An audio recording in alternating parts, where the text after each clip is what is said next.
Bonjour à toutes et à tous, bienvenue dans ce nouveau numéro d'Yveline Europe. Nous allons vous parler aujourd'hui d'un pays aux portes de l'Europe, ô combien stratégique et pourtant méconnu, l'Azerbaïdjan, ancienne république soviétique au bord de la mer Caspienne, coincée entre la Russie, l'Arménie et l'Iran.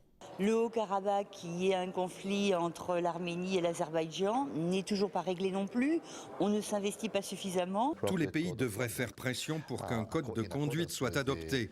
Où en est le conflit qui oppose l'Azerbaïdjan à l'Arménie? Quel rôle joue l'Azerbaïdjan dans l'approvisionnement énergétique de l'Europe? Comment la Russie accueille-t-elle ce concurrent? Pour répondre à ces questions, deux experts, Samuel Lussac, chercheur à Sciences Po Bordeaux, et Didier Chaudet, spécialiste de l'Asie centrale et du Caucase, et lui aussi enseignant à Sciences Po. On regarde d'abord ce reportage et on en parle tout de suite après avec nos invités.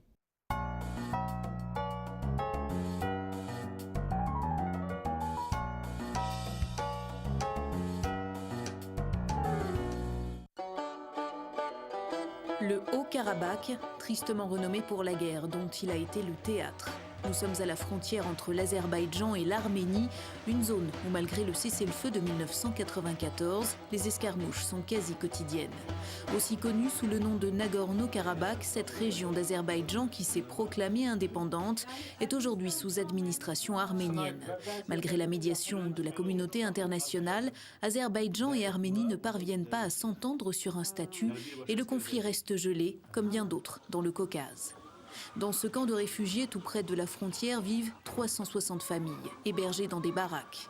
Depuis des années, Ilgar et sa famille attendent le point final à ce conflit pour pouvoir rentrer chez eux. Qui a le droit de nous priver de nos maisons? Aidez-moi à retourner chez moi, sur mes terres, dans mon village. Ils veulent nous déplacer dans de nouvelles constructions. Si j'étais encore en bonne santé, je pourrais accepter de vivre dans un autre camp provisoire. Mais ça fait 15 ans que je moisis ici. Je ne veux pas aller encore souffrir 15 ans ailleurs. Ce que je veux, c'est rentrer chez moi.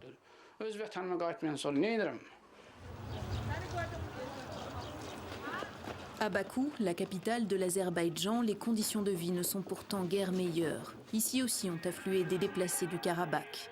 Metanet habite un studio avec ses 4 enfants et son mari qui vit de petits boulots.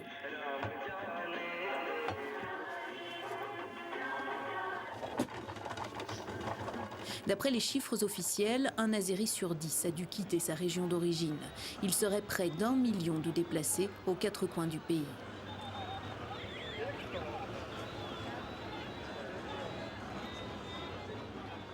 Euronews a rencontré le ministre des Affaires étrangères. Elmar Mehmediarov en appelle à un rôle plus actif de l'Union européenne pour tenter de résoudre le conflit du Haut-Karabakh.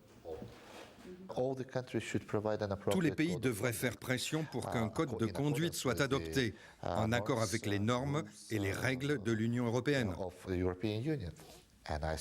Et je crois fermement que l'occupation du territoire par un pays voisin et le nettoyage ethnique entrepris par le pays voisin n'est en accord avec les principes d'aucun pays, d'aucun État membre de l'Union européenne.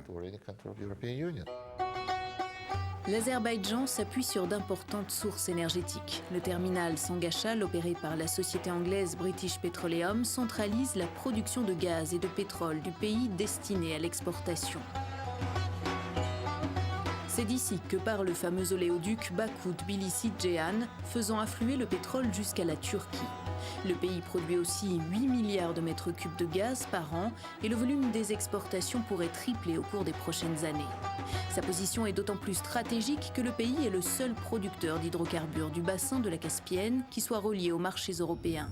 La construction du gazoduc Nabucco devrait renforcer ces liens.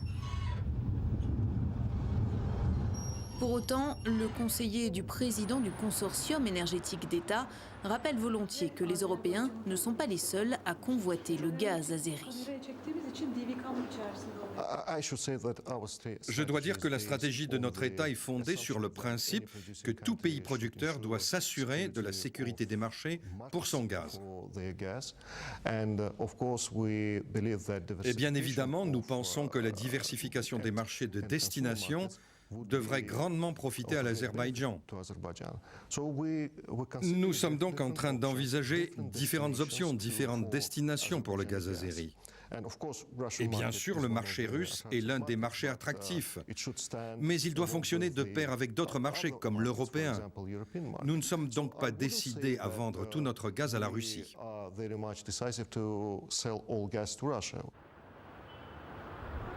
Le pays est de fait au cœur des luttes d'influence entre Moscou et l'Union européenne, à l'heure où l'Europe discute d'un partenariat oriental avec 6 anciennes républiques soviétiques, dont l'Azerbaïdjan. Mais pour certains eurodéputés, il faut en faire plus et agir sur tous les fronts. On a vu après la catastrophe, le conflit entre la Russie et la Géorgie, on n'a pas pu l'éviter malgré cette politique de voisinage qui est quand même une politique très forte pour l'Union européenne. Donc le Haut-Karabakh, qui est un conflit entre l'Arménie et l'Azerbaïdjan, n'est toujours pas réglé non plus. On ne s'investit pas suffisamment. Et aujourd'hui, l'Azerbaïdjan est vraiment un gros producteur de pétrole, de gaz et peut servir de transit pour le gaz qui vient du Turkménistan et puis pourquoi pas d'Iran dans un certain temps. Eh bien, on voit que l'Europe n'est pas pressée de les aider à monter des infrastructures. Si l'Union européenne est très ferme et agit en accord avec les États-Unis, peut-être que Nabucco pourra être accepté. Mais la Russie peut faire beaucoup de choses pour l'empêcher. Et c'est sans doute pour cela que l'Azerbaïdjan est prudent, d'autant plus qu'il y a eu l'attaque contre la Géorgie. C'était en quelque sorte une leçon pour d'autres voisins, un avertissement, disant qu'ils peuvent être attaqués à tout moment.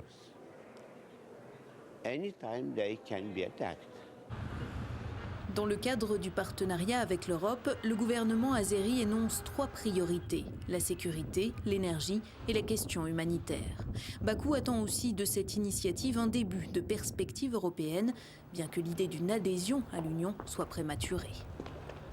Nous devons aborder cela par une simple question. Serions-nous prêts à faire partie de l'Union européenne, à poser notre candidature à l'adhésion? Et survient immédiatement une autre question. Les États membres de l'Union européenne sont-ils prêts à envisager notre candidature et à nous accepter? En tout état de cause, nous devons aborder ces 2 questions en parallèle. Quoi qu'il en soit, pour de nombreux eurodéputés, un rapprochement avec les pays du Caucase est une nécessité absolue.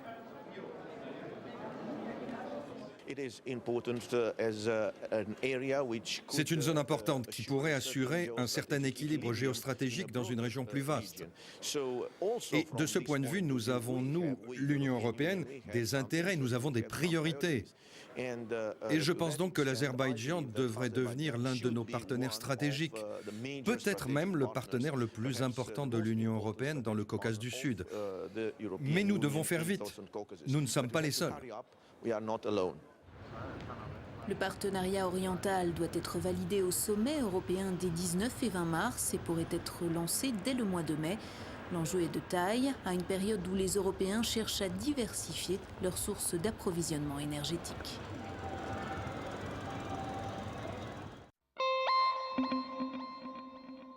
Retour sur le plateau d'Yveline Europe. Retour sur le plateau d'Yveline Europe. Nous sommes donc avec Samuel Lussac. Bonjour. Vous êtes chercheur à Sciences Po Bordeaux, spécialiste de l'Azerbaïdjan. Et nous sommes avec Didier Chaudet. Bonjour, merci d'être avec nous. Vous êtes spécialiste de l'Asie centrale et du Caucase et vous êtes enseignant à Sciences Po à Paris. Et vous avez notamment publié L'Empire au miroir, stratégie des puissances aux États-Unis et en Russie. Alors, on vient de voir dans ce reportage le conflit dans le Haut-Karabakh. D'où vient ce conflit, Didier Chaudet ? C'est un conflit entre Arméniens et Azéris. Le problème a véritablement explosé en 1988 avec une montée en puissance du problème. On était encore dans l'Union soviétique à l'époque. On était encore dans l'Union soviétique, en effet. Ça s'est vraiment dégradé en 92 quand l'Union soviétique a implosé. Et on a eu un cessez-le-feu en 94. Pas un traité de paix, un cessez-le-feu. Donc c'est une opposition entre Arméniens et Azéris. Un problème qui remonte depuis assez longtemps. Les Russes ont joué pendant longtemps les Azéris contre les Arméniens, ce qui a donné la situation qu'on connaît aujourd'hui. C'est-à-dire que le Haut-Karabakh est une région de l'Azerbaïdjan qui est aujourd'hui sous dominante arménienne, c'est ça? Voilà, la majorité de la population là-bas est arménienne, mais il faut savoir que l'ensemble du Caucase Sud était beaucoup plus mélangé qu'il l'est aujourd'hui. Bakou, c'était une ville cosmopolite, il y avait beaucoup d'Arméniens là-bas.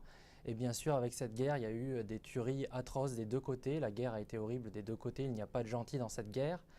Et on se retrouve aujourd'hui avec un pays coupé en deux, et notamment l'Azerbaïdjan, un pays qui a occupé sur 1/5 de son territoire par les Arméniens. Alors le Haut-Karabakh, c'est une région, on l'a dit, dans l'Azerbaïdjan, qui est tout proche de l'Arménie, mais pas collée non plus à la frontière. Il y a une bande de terre entre les deux. C'est Voilà. bien ça, Samuel Lussac, hein? Oui, exactement. Il y a le corridor de Latchine, en fait, si vous voulez, qui sépare l'Arménie et l'Azerbaïdjan, et donc le corridor de Latchine qui est aujourd'hui occupé par l'Arménie, qui d'ailleurs, il y a quelque temps, a mené encore des opérations militaires. Et c'est un grand enjeu pour l'Azerbaïdjan, puisque c'est des terres principalement agricoles, potentiellement les terres les plus riches d'un point de vue agricole de l'Azerbaïdjan, et qui sont aujourd'hui occupées, si on peut dire, par l'Arménie. Donc c'est aussi un enjeu économique derrière ce conflit qui est très ethnopolitique malgré tout. Est-ce que l'on peut comparer ce conflit à l'Abkhazie et à l'Ossétie du Sud en Géorgie ou pas?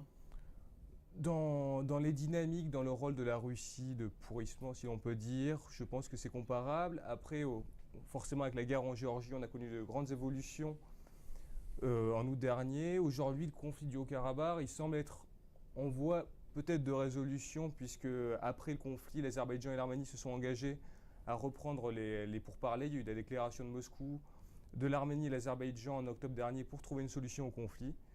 Après, reste à savoir si ces pourparlers aboutiront, ce qui ne semble pas forcément évident à l'heure d'aujourd'hui. Parce que vous l'avez dit, Didier Chaudet, un cessez-le-feu a été signé en 1994, mais la paix demeure précaire aujourd'hui. La paix est d'autant plus précaire qu'un travail énorme va devoir être fait au niveau des populations. Quand vous regardez l'Arménie, l'armée a une grande importance en Arménie, elle est révérée par la population, et l'armée est elle-même fortement influencée par les groupes de vétérans qui sont fondamentalement contre un traité de paix.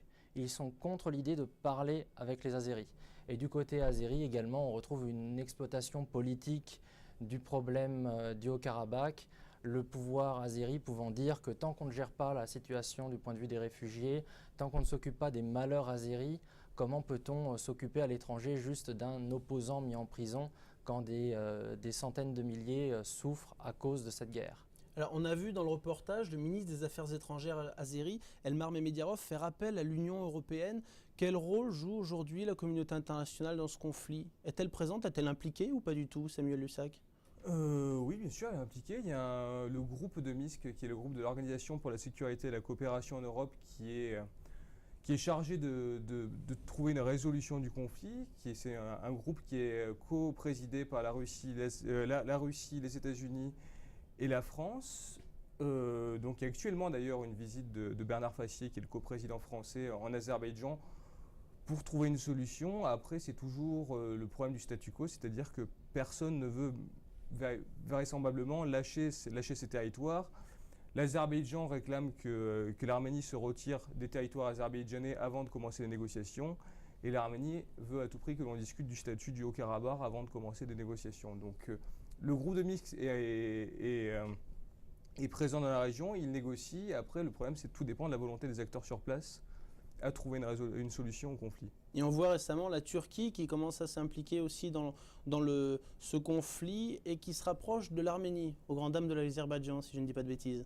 C'est ça, Didier Chaudet? Exactement, là c'est la dynamique qu'on retrouve derrière le pouvoir islamo-démocrate à Ankara, qui essaie d'avoir une approche un peu plus pourvoyeuse de paix. C'est nouveau avec l'Arménie d'ailleurs, ces contacts. Hein. Oui, c'est très nouveau. On sent un esprit nouveau, en tout cas dans une partie de l'intelligentsia turque, au sujet de l'Arménie, au sujet de la situation dans le Caucase plus généralement. Il faut savoir que la Turquie n'est pas un pouvoir idéologue, c'est un petit peu comme l'Iran. On a tendance à imaginer qu'on va utiliser le nationalisme ou la religion pour voir ces deux pays avoir plus d'influence dans la région. Ça n'est pas le cas, c'est quand même des pays qui pensent avant tout à la stabilité et qui pensent aussi à leur rapport à la Russie. Dans les deux cas, il y a une idée qui est très simple, il ne faut pas se fâcher avec la Russie. D'ailleurs, idée qu'on retrouve avec l'Union européenne qui pense beaucoup à Moscou quand elle s'occupe du Caucase Sud. Alors concrètement, est-ce qu'il est possible d'avoir une résolution à ce conflit prochainement ou pas? Ou est-ce que ça paraît quand même difficile, un peu comme ce qui se passe en Palestine, où finalement, même s'il y a des avancées, c'est toujours un peu, ça traîne? Je dirais que de ce point de vue-là, on peut avoir une évolution si les acteurs internationaux font véritablement leur travail. Parce que le point commun des interlocuteurs internationaux, c'est qu'ils ont eu tendance à jouer de la crise ou à ne pas véritablement forcer les acteurs à aller jusqu'au bout de leur logique de paix. On parle de paix en Arménie et en Azerbaïdjan. Maintenant, il y a toujours cette logique de ne pas aller jusqu'au bout, d'en demander un maximum, de revenir sur les accords qui sont passés.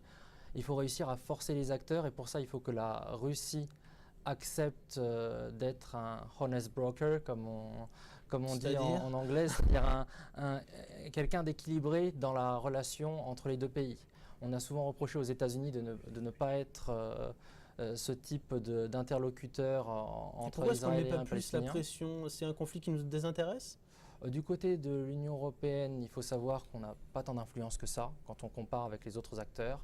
Il faut être très clair là-dessus. L'illusion qu'il y aura un jeu entre les Européens et les Russes est très sympathique pour nous en tant qu'Européens, mais il ne faut pas se leurrer, on a très peu d'influence. En comparaison de la Russie, qui a des liens vraiment dans les deux pays, qui contrôlent quasiment l'Arménie. Et qui laisse pourrir un peu la situation, vous disiez tout à l'heure. Pendant très longtemps, le statu quo était dans l'intérêt de la Russie. Maintenant, les choses commencent un petit peu à changer. Ça peut être intéressant pour la Russie, après la Géorgie, de montrer qu'elle est aussi une force pour la paix, et pas une force qui n'entraîne que la guerre et qui veut se réimposer par la force. Alors ce conflit, Samuel Lussac, a provoqué énormément de réfugiés. Plus d'un Azéri sur 10 a été déplacé, des déplacements de population absolument incroyables. Comment vit la situation sur place? Est-ce que certains ont pu retourner sur leur terre ou pas du tout? Au niveau des Azéris, personne n'est revenu au Karabakh. Il y a donc 1,5 million de réfugiés qui vivent aujourd'hui à Bakou dans des conditions plus souvent... Bakou qui est la capitale, de l'Azerbaïdjan. Exactement. Plus souvent dans des conditions assez déplorables et qui réclament aujourd'hui le retour dans leur pays. Il y a d'ailleurs des partis politiques qui ont essayé de récupérer ces populations-là, ces réfugiés-là, pour essayer pour faire pression, pour défendre leur cause au niveau intérieur. Mais après, tant qu'il n'y a pas de solution, de toute façon, on ne voit pas par quel miracle ces Azéris-là pourront revenir sur leur territoire. Et l'Arménie, de toute façon, ne veut pas que les réfugiés azéris reviennent sur le territoire. Donc c'est un peu comme vous le disiez sur le conflit palestinien, on a toujours ce problème des réfugiés, cette question des réfugiés, qui est toujours un point chaud de la négociation pour la résolution du conflit. Alors, il y a 1 million de réfugiés au moins, mais en même temps, les gratte-ciel poussent comme des fleurs à Bakou. C'est l'effet du pétrole et l'effet du pétrole dans les bons et dans les mauvais côtés. C'est-à-dire que beaucoup d'argent a été donné pour les réfugiés. Maintenant, à cause du problème extrêmement important de la corruption, l'argent n'arrive pas très souvent dans les camps. C'est ça le problème. Et on retrouve ça un petit peu partout. Là-dessus, il faut bien comprendre que ce n'est pas un problème d'un seul homme. On a souvent la tendance à s'attaquer d'abord aux gens qui sont à la tête de ces États. C'est un problème au niveau de l'élite qui peut accaparer une partie de l'argent et à force d'en accaparer, à la fin, il n'en reste plus. Le régime du président Ilham Aliyev est donc un régime corrompu? Un régime corrompu comme dans le reste de l'espace post-soviétique qui s'en sort peut-être un petit peu mieux que certains autres. Là-dessus, le Kazakhstan comme l'Azerbaïdjan sortent du lot, clairement. Et malgré tout, c'est très difficile de changer une élite soviétique en une élite post-soviétique. Vous avez aussi cette manne pétrolière qui arrive très vite, qui aide à régler des solutions. L'extrême pauvreté est passée d'à peu près 20% encore en 2002 à 9,2% d'après la majorité des chiffres. Donc ça va plutôt dans le bon sens à ce niveau-là, a priori. Ça va plutôt dans le bon sens, donc il y a un travail qui est fait. On ne peut pas dire que les gens sont strictement incompétents là-dessus, mais il y a un énorme problème de la corruption qui fait que les personnes qui souffrent le plus, notamment les réfugiés, ne sont pas aidées. Alors la plupart des Yvelinois et des Français ne connaissent pas forcément l'Azerbaïdjan, pas forcément même la possibilité de le situer sur une carte. Alors comment vit-on là-bas, Samuel Lussac? Est-ce que déjà c'est une démocratie ou pas? C'est officiellement une démocratie, après ça reste un régime autocratique où comme tous les pays, comme la plupart des pays en développement dans les régions qui ont des ressources pétrolières où le principal la force principale de l'économie provient justement des revenus énergétiques, donc principalement pétrole et gaz. C'est un pays où, si vous allez à Bakou, vous pouvez difficilement éviter de croiser un slogan du président ou du père du président, donc Ilham et Heydar Aliyev, où la succession donc, a été faite en 2003 et où le fils Ilham Aliyev a succédé à son père Heydar Aliyev, et où les dernières élections ont donné Qui est décédé en 2003. Exactement. Non, et dont Ilham Aliyev a été réélu avec 87% des voix, si je ne m'abuse, en octobre voilà, 2008. donc il y a eu des élections, il y a eu un référendum tout récemment en mars pour permettre d'ailleurs à Ilham Aliyev, le président, de pouvoir se représenter ad vitam aeternam. C'est un problème ou pas ça Évidemment, c'est quand même pas le meilleur signe d'une démocratie, même si on le voit dans d'autres pays comme le Venezuela, après tout, l'a fait tout récemment aussi. Exactement, de toute façon, c'est le trait commun d'ailleurs avec le Venezuela, c'est qu'aussi il y a encore une fois des ressources majeures qui proviennent des hydrocarbures, exactement. Après, non, c'est manifestement pas une démocratie. Ce n'est pas une démocratie aussi parce que c'est vrai que grâce aux revenus pétroliers et aux revenus gaziers, le gouvernement et l'administration Ilham Aliyev a pu, entre guillemets, acheter le silence de la population. Et malgré tout, la population touche une partie des revenus énergétiques, donc elle n'est pas... Alors, par quel biais, comment en fait, elle les touche depuis 2002, il existe le SOFAS, qui est le fonds pétrolier qui a été créé à l'incitation de la Banque mondiale. Et en fait, l'Azerbaïdjan doit donner une partie des revenus énergétiques à ce fonds qui est ensuite chargé de mener des projets sociaux. Et ça a permis, on va dire, de calmer la tension au niveau de la population qui pouvait dire écoutez, regardez, il y a des revenus considérables avec le pétrole et le gaz et on n'en voit pas les conséquences au niveau des individus, des habitants. Après, aussi pour parler au niveau politique, il y a aussi le problème qu'il n'y a pas d'opposition malgré tout dans le pays. C'est-à-dire que... Alors, pour être très clair, il y a une opposition qui est muselée ou il n'y a pas d'opposition ? Ce qui n'est pas tout à fait la même chose. Il y a deux oppositions. Il y a une opposition qui est financée par le gouvernement en quelque sorte et pour se donner bonne conscience, qui est une opposition fantoche, et on a une vraie opposition qui elle critique. Le seul problème, c'est qu'il y a toujours le problème des ressources, c'est-à-dire que c'est une opposition qui n'a pas de revenus et c'est une opposition aussi qui n'a pas de leader politique et qui n'a pas de véritablement ressources politiques pour exister en Azerbaïdjan. Donc on va dire que cette situation-là fait qu'aujourd'hui, le pouvoir semble devoir rester longtemps entre les mains d'Ilham Aliyev et plus largement du clan du Nakhitchevan, qui est la région d'origine d'Heydar Aliyev. Et toute l'élite aujourd'hui au pouvoir en Azerbaïdjan et à Bakou provient de cette région. Alors Ilham Aliyev, justement, on l'a dit tout à l'heure, Didier Chaudet, est le fils de l'ancien président Heydar Aliyev, qui a régné pendant plus de 25 ans sur le pays, ouais, en plusieurs temps, et qui est toujours très populaire là-bas. Il reste très populaire en partie parce que c'est le leader qui a évité à l'Azerbaïdjan une situation de chaos, une situation de tension à l'intérieur du pays. On était près de la guerre civile en 1993 à peu près, oui, c'était des années 90. Assez dur parce qu'une bonne partie des minorités ne se retrouvaient pas dans le gouvernement qui était très pan-turquiste, qui était dans une logique de rattachement quasiment avec la Turquie. On sait très bien pour une bonne partie des Azéris qui sont turcophones, qui se sentent proches de la Turquie par un certain nombre de points de vue. Mais vous avez un certain nombre de minorités comme les Lezgins par exemple, qui sont plus proches des Dagestanais en Russie et qui ont vu d'un très mauvais œil cette approche qui faisait de l'Azéri un Turc. Et vous aviez une autre minorité assez importante qui, elle, était plutôt proche du monde persanophone, des Iraniens. Donc bien sûr, les Russes et les Iraniens ont joué de ces minorités quand il y a eu des problèmes avec ce gouvernement pan-turquiste, ce qui a permis entre autres à Heydar Aliyev de revenir au pouvoir et de stabiliser le pays. De ce point de vue-là, c'est ce qui l'a rendu donc très populaire. Voilà. L'Azerbaïdjan, Samuel Lussac, c'est aussi, on l'a dit, d'importantes ressources énergétiques en gaz, en pétrole. Le président Aliyev était d'ailleurs auparavant à la tête de la compagnie nationale du pétrole, la SOCAR. Exactement. C'est pas forcément un hasard. Placé par son père. Évidemment. Il a été au départ, il a été négociateur à l'époque du contrat du siècle, ce qu'on a appelé le contrat du siècle, qui a donné l'exploitation des gisements azéris Chirag-Gounechli, qui sont les principaux gisements pétroliers de l'Azerbaïdjan. Donc ce contrat a donné l'exploitation de ces gisements à BP et à d'autres compagnies étrangères. Donc Ilham Aliyev était à l'époque négociateur, il est ensuite devenu président de SOCAR et il a ensuite occupé le pouvoir. Donc de toute façon, l'élite politique aujourd'hui est grosso modo a été engagé dans les négociations énergétiques, que ce soit au niveau gazière ou au niveau pétrolier.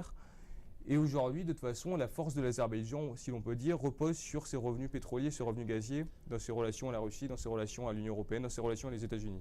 Alors l'Azerbaïdjan, pour expliquer à nos téléspectateurs, c'est aussi le pays qui nous permet d'avoir des hydrocarbures sans passer par la Russie. Exactement. C'est-à-dire qui passe notamment par l'oléoduc pour le pétrole BTC, en passant par la Géorgie, puis la Turquie et l'Union européenne. Et il y en a beaucoup. Alors certes, c'est le nom d'un opéra de Verdi, mais là, c'est surtout un gazoduc qui va emprunter à peu près le même chemin d'ici quelques années et qui a donc une position particulièrement stratégique pour l'Union européenne. C'est un gazoduc qui empruntera le même chemin s'il est construit. Aujourd'hui, dans l'état actuel des choses, il y a donc l'oléoduc Bakou-Tbilissi-Ceyhan, comme vous le disiez, et il y a le gazoduc Bakou-Tbilissi-Erzurum qui s'arrête à la frontière entre la Géorgie et la Turquie. Et le projet Nabucco vise en fait à prolonger ce gazoduc. Qui contourne donc, on l'a dit, la Russie par le sud. Exactement, par le sud, par le Caucase du Sud. Alors que le trajet habituel, on a vu notamment la crise du gaz début de l'année, les hydrocarbures russes arrivaient par l'Ukraine ou la Biélorussie. Exactement, en fait, si vous voulez, ils passaient par le nord de la mer Caspienne pour passer ensuite par la Russie et arriver en fait en Ukraine. On note tout de même que ces oléoducs et gazoducs contournent justement l'Arménie pour arriver à la Turquie. Hein. Évidemment, c'était un point choc de la négociation et de toute façon, il semblait évident pour tout le monde, même pour les acteurs occidentaux, qu'il n'était pas possible de faire passer un oléoduc ou un gazoduc par l'Arménie. De toute façon, l'Azerbaïdjan refusait de fait tout passage et l'Azerbaïdjan a même refusé que l'oléoduc Bakou-Tbilissi-Ceyhan passe par les régions arméniennes de Géorgie. Donc pour vous dire que malgré tout, les tensions, comme le disait Didier tout à l'heure, restent vives entre Azéris et Arméniens. Alors est-ce que l'Azerbaïdjan est plus prudent vis-à-vis de la Russie depuis la guerre en Géorgie l'été dernier? Est-ce que c'était aussi un avertissement pour des pays comme l'Azerbaïdjan, proche géographiquement de la Russie et historiquement? Ça a été senti comme tel, mais en même temps, l'Azerbaïdjan a toujours été prudent depuis le début de l'indépendance. L'Azerbaïdjan n'est pas un pays pro-occidental, contrairement à la Géorgie. Ils ont toujours réussi à jouer avec la Russie, avec les Européens, avec les Américains, et ils comptent continuer dans cette logique-là, sachant qu'en mettant en avant le gaz et le pétrole, ils ont une chance de se faire entendre partout. D'accord. Le président Aliyev et son père aussi avaient tous les deux effectué leur premier voyage officiel en France. Est-ce qu'on a des relations particulières avec ce pays ou pas? Ou c'est un hasard? Je ne sais pas si c'est un hasard. Je pense qu'il y a des bonnes relations entre les deux pays. Après, il faut savoir que de toute façon, au niveau de l'Azerbaïdjan et aux yeux de Bakou, la France reste quand même regardée comme une puissance plutôt pro-arménienne, en raison de la reconnaissance du génocide arménien en 2002 au Parlement, et par le fait que la France justement a soutenu l'Arménie dans la résolution du conflit du Haut-Karabakh, puisque quand la France est devenue coprésidente du groupe de Minsk en 1997, l'Azerbaïdjan avait dénoncé cette coprésidence en disant que la France allait prendre position en faveur de l'Arménie. Donc les relations restent cordiales. Elles ont principalement lieu autour des enjeux énergétiques. Pour la France, il s'agit principalement d'encourager Total et d'aider Total à investir en Azerbaïdjan, comme ça a été fait récemment, puisque Total a signé, il y a de ça le mi-mars 2009, donc un contrat pour l'exploitation de la plateforme d'Absheron, qui est en gros à côté de Bakou, pour exploiter le pétrole azerbaïdjanais. Donc Très ça reste bien. à ce niveau-là. Merci beaucoup à tous les deux, Samuel Lussac, Merci à vous. chercheur à Sciences Po Bordeaux, et vous Didier Chaudet, enseignant à Sciences Po Paris cette fois. Merci beaucoup de nous avoir suivis, à la semaine prochaine pour un nouveau numéro d'Yveline Europe. Look at all